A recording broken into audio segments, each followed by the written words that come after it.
comment? Certains disent par la lutte armée, d'autres disent par ceci ou cela. Mais les États-Unis d'Amérique, la fédération indienne, la fédération brésilienne, vous croyez que le président Barack Obama ose donner des instructions à l'État de Texas? Il ne peut pas. L'État de Texas est un État souverain à l'intérieur d'une fédération. Ils ont leur constitution. Ils ont accepté de mutualiser avec le reste de l'Amérique un certain nombre de domaines de compétences. Terminé. Obama n'ose pas toucher aux lois internes de l'État de Texas. Les Mormons dans l'Utah, ils ont leur système de gouvernance. New York est l'État libéral, Californie ultra-libéral. Des États conservateurs, des États qui n'ont rien à voir dans leur philosophie, vivent ensemble et gagnent ensemble au plan économique et constituent la Fédération des États-Unis d'Amérique. Donc quel est notre problème, nous, Africains? Le panafricanisme doit être clair sur une question. Le panafricanisme n'est pas une unité des États noirs. Un Cheikh Anta montrait que les Arabes, 3 Arabes sur 5 sont des Africains aujourd'hui. L'héritage du peuple arabe doit être réclamé par l'Afrique plus que tout autre continent. Donc de ce point de vue, l'unité arabo-africaine devrait être une réalité en Afrique. Les États-Unis d'Afrique devaient concerner tout le continent africain. Et nous ne voulons pas qu'une partie du continent africain se détache pour aller dans la Méditerranée, travailler avec les Européens. Vous avez vu l'UMP et tout ce qu'ils ont tenté ensemble, ça n'a rien donné. L'avenir des pays arabes, maghrébins, c'est l'Afrique. C'est leur profondeur africaine. Tant qu'ils voudront s'allier avec l'Europe ou chercher d'autres alternatives à l'Afrique, ils n'y arriveront pas. Parce qu'ils sont sur le sol qui leur appartient aujourd'hui et qui s'appelle l'Afrique.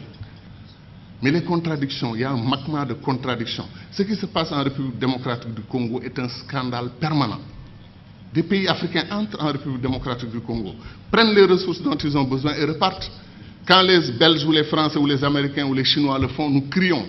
Mais quand des Africains le font, on appelle à des négociations, etc., etc. Il y a des injustices que des Africains commettent sur d'autres Africains.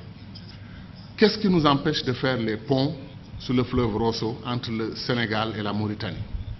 Qu'est-ce qui nous empêche de faire le pont sur le fleuve Gambie pour donner une continuité territoriale au Sénégal, régler le problème de la Casamance? C'est pour dire que les doctrines d'intégration que nous avons choisies, après 50 ans, comme on est c'est le jour de l'anniversaire, on dit notre bonheur pour ce qui a été fait, mais disons aussi notre préoccupation pour ce qui n'a pas été fait. Kourouma, depuis 1958, dit que le barrage de Dinga au Congo peut donner de l'électricité à toute l'Afrique, régler le problème de l'énergie. L'Afrique pourra même exporter de l'énergie. On n'a pas commencé 1 centimètre du barrage de Dinga. On nous dit que le barrage de Swapiti en Guinée peut donner de l'énergie à toute l'Afrique de l'Ouest. Où en est le projet? C'est-à-dire des choses simples qu'on pouvait faire et qu'on n'arrive pas encore à faire. Pour aller en Afrique centrale, moi je fais 4 jours. 1 jour de voyage, 1 ou 2 jours pour régler les affaires que je veux faire là-bas. Après c'est la bataille pour le retour. La dernière fois je suis allé à Douala, Air Sénégal a annulé son vol. Je suis resté 6 heures à l'aéroport. Et après on m'a dit que non, Air Sénégal n'a pas tout à fait annulé. Ils arrivent. On prend 2 avions et on dit qu'on a une compagnie aérienne. 2 avions, ou 2 avions et demi, parce qu'après on a un petit dash qui tourne les hélices, etc. Qu'est-ce qui nous empêche de mutualiser? Air Afrique a été une très belle expérience panafricaine. Depuis qu'on l'a perdu, il n'y a rien. Comme disait l'autre, on fait de la compétition ruineuse entre nous. Un pays africain refuse de prendre votre offre pour exploiter son pétrole, votre offre de 10%, il refuse. Vous traversez la frontière, un autre pays africain vous ouvre les bras, venez prendre.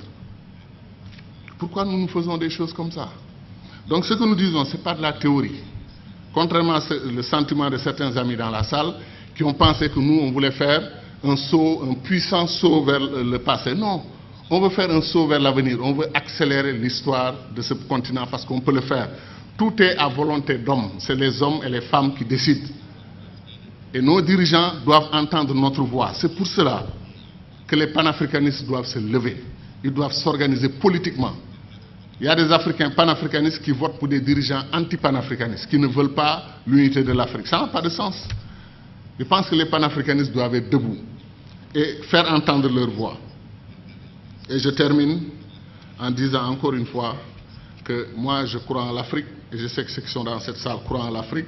Ce qui me désole le plus, c'est que si on faisait un concours de ceux qui aiment l'Afrique, qui croient au potentiel de l'Afrique, il y a des chances que les Chinois, les Américains, les Brésiliens viennent avant nous autres Africains. Parce que ces gens connaissent. Ils savent ce qui se passe en Afrique. Ils savent que l'avenir du monde, Sarkozy, malgré la critique qu'il nous a faite ici, qui ne correspond pas du tout à l'histoire, qui est totalement fausse, que nous ne sommes pas assez entrés dans l'histoire. C'est nous qui avons créé l'histoire. C'est chez nous, en Égypte, que l'histoire a commencé. Et ça, j'y crois profondément. Pendant, comme disait Chantal, eux, l'Europe, ils étaient dans la barbarie. Mais Sarkozy, qu'est-ce qu'il a dit? L'avenir du monde se joue en Afrique. Il est important de nouer des alliances avec les Africains dès maintenant. Bien qu'il ne l'ait pas fait côté immigration. Mais je veux dire que c'est ça. L'avenir du monde se joue chez nous. On semble être les derniers à en être conscients. L'or, le diamant, le pétrole, chaque jour que Dieu fait, un pays africain se découvre pays pétrolier. Il y a des pays comme le Mozambique vers la Tanzanie, on découvre qu'ils ont des réserves d'or et des réserves de pétrole et de gaz supérieures aux réserves du Koweït. Vous vous rendez compte? L'Afrique est un don de Dieu. Est-ce que les Africains en sont conscients? C'est ça la question. Merci.